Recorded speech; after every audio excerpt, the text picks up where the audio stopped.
of light, split the sun's baptismal rays into rainbows.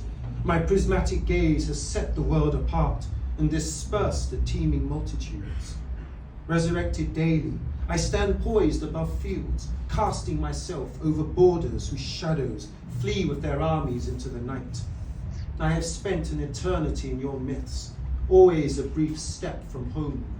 I wave at that unknown tribe on the margin, shaking loose my ancestors' limbs. No earth I inherit will take me back into its furnace now. Out of my one sun will come 1,000 burnished blades. Each child will singe within my flames.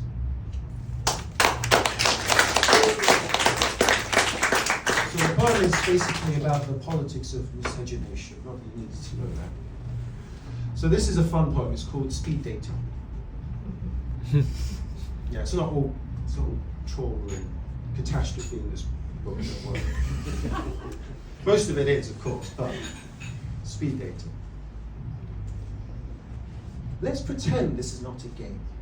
You and I mean well and intend to make a go of it, though we tell our friends it's nothing serious, and joke of strange and bungled matches with misfits and dark-eyed fanatics, whose antics speak of shallow breeding and casual hints of one-night stands. But let's turn now to the issues at hand. How our lonely hearts trudge on ahead in a loser's parade, blacked out in ink. How talk ends abruptly on the spur when we decline the subject of money or small talk to compare blood types and signs, with our thoughts eclipsing as we jettison our dreams each time. Forgive my being earnest here, but ever since you sat down with me, something has been happening to us, something beautiful and unspoken, a brief span of our lives in miniature, no less, as our fingertips brush slyly and we lean forward, trading looks that candles make desirable. It might not seem obvious to you, but I see with each candid answer and the hope writ across your palms that we are soulmates of a kind.